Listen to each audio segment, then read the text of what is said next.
Hai Caci, hai Uncle. Ni sambungan part 2. Mami bawa Amin pergi pet shop lepas dari hiking tadi. Pet shop ni dekat Taman Kosas Ampang. Tengok tu, dia ada banyak jual barang-barang kucing dan barang-barang binatang lain. Yang ni lorong untuk wet food.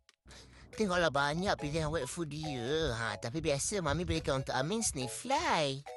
Dia selalu ada promosi kalau beli 5 free 1. Jadi Mami akan beli banyak lah untuk Amin sebab Amin kena kongsi dengan Simba. Tengok tu macam-macam pilihan ada tu. Dia pun ada lorong juga untuk mainan. Tengoklah tu ada cat scratcher, ada ball. Tapi Mami kata Amin dah banyak mainan, tak boleh beli mainan. Ni pula ada treats macam-macam lah jenis treat freeze-dried semua ni. Yang ni paling Amin suka. Yang ni lah Mami selalu bagi ke Amin tu, lollipop freeze-dried.